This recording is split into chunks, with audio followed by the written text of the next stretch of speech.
o Bruno Libardoni, ele que fala com a gente agora por telefone, é oceanógrafo, diretor da Infinito Maré, que é uma empresa responsável por este estudo.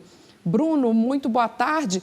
Este metal, ele é um dos elementos da composição aí no POSLOC, não é isso? Produto químico que a prefeitura usa aí para despoluir a Lagoa da Pampulha, é isso mesmo? Boa tarde. Olá, boa tarde. Vocês me ouvem bem? Ouvimos sim, Bruno. Obrigado por você estar com a gente, ter aí atendido o nosso convite.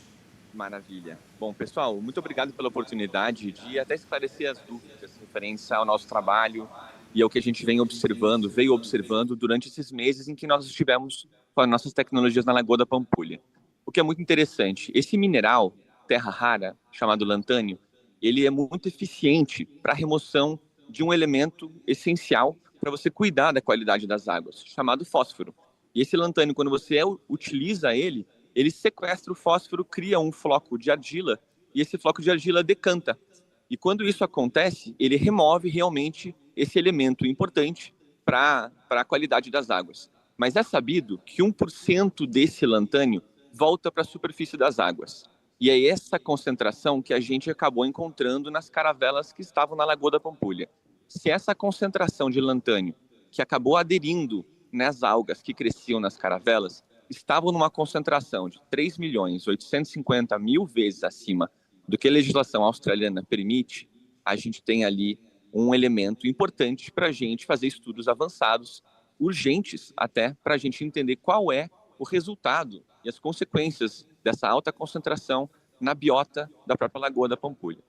Agora, Bruno, você levantou um dado aí, uma informação importante, e eu quero te fazer uma pergunta para tentar entender o porquê do uso do parâmetro que você utilizou. Você falou da norma estabelecida pela lei australiana. Por que vocês usaram essa norma e, por exemplo, numa norma brasileira?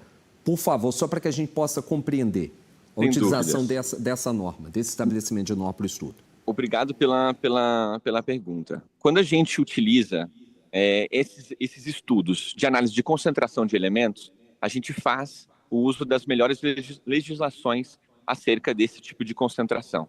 No Brasil, pois esse elemento ele é raro, ele não existe descrições de qual é as medidas e as concentrações seguras para esse mineral.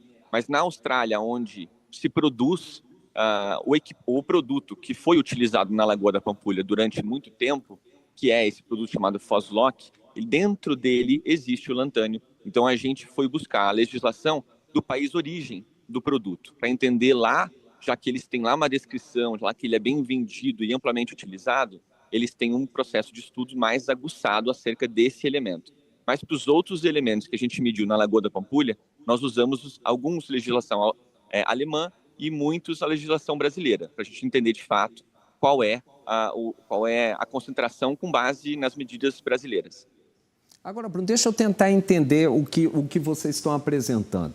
Esse lantânio que foi utilizado, que é um subproduto da composição do POSLOC, que foi utilizado para capturar fósforo, para retirada de fósforo, ele está altamente concentrado dentro da água da Lagoa da Pampulha. O que isso pode ocasionar? Porque o que você falou que dessa mistura, se for... acaba virando tipo um floco, uma granulação e se retira. Mas uma parte poderia estar sedimentando, sendo depositado no fundo da Lagoa da Pampulha, é isso?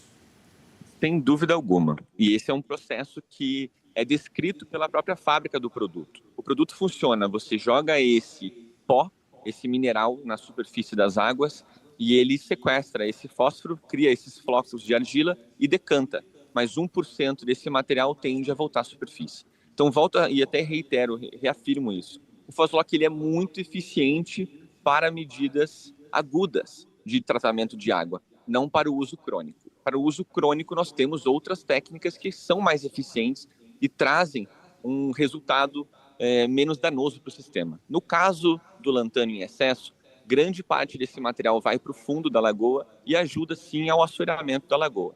E acho que é até interessante falar sobre isso, pois uma das caravelas que nós instalamos na parte mais oeste da lagoa, bem próxima ali da reserva ecológica, ali é um local preocupante do assoreamento e eu tenho inclusive uma foto em que eu estou em pé ao lado da caravela, naquela região da lagoa, que era para ter mais de 2 metros de profundidade, tinha no momento que nós estávamos com a caravela 40 a 50 centímetros apenas. Meu Deus. Então, de fato, a lagoa está gravemente assoreada e a gente precisa fazer medidas bem urgentes para a gente cuidar da lagoa como um todo. Ô Bruno, e 2 perguntas que eu queria te fazer. Não sei se esse estudo evoluiu num sentido de ver consequências para a vida animal, vamos pensar assim, para a fauna, né, da lagoa. Não sei se avançou nesse sentido. E a segunda coisa, você já explicar para a gente, os efeitos desse uso crônico, se vocês já chegaram a fazer algum estudo no Brasil, das consequências, né, desse uso crônico por um longo espaço de tempo, né, desse produto, para a gente ter como parâmetro. Bom, aqui no Brasil não se tem estudos de uso crônico, de uso continuado desse produto. Sabe-se na literatura científica e também na descrição do próprio fabricante que esse produto não é tóxico e que ele não faz problema para a biota aquática em usos em pequena quantidade. E em usos crônicos não há o estudo disto. Há sabido que quando eleva-se a quantidade de sedimentos na água, há uma consequência na vida aquática. Quando essa concentração de lantânio aumenta, e esses flocos que acabam estando na superfície, que acabaram aderindo nas algas, né, que a gente removeu com as caravelas, se esse material é respirado pelos peixes, muito provavelmente, e pode haver a mortandade desses peixes com asfixia. Realmente, esses flocos de argila acabam fazendo um entupimento nas guelras e há um efeito na biota. Então, não há um estudo, de fato, que consagre isto, mas a tendência, por termos um excesso desse elemento na água, há de se esperar um efeito na biota, e é isso que a gente clama, para que exista um estudo mais avançado, para que essas evidências sejam trazidas, inclusive, a gente traga medidas mais eficazes para a remoção de todos esses elementos na lagoa. A gente conversou com o Bruno Libardoni, oceanógrafo, diretor da Infinito Maré, que é uma empresa que fez um estudo sobre tentando listar, na verdade, quais são os poluentes que hoje estão no espelho d'água da Lagoa da Pampulha. Bruno, muito obrigado pela sua participação e pelas suas explicações para a gente. Agradeço, obrigado. Letícia, o que a gente fala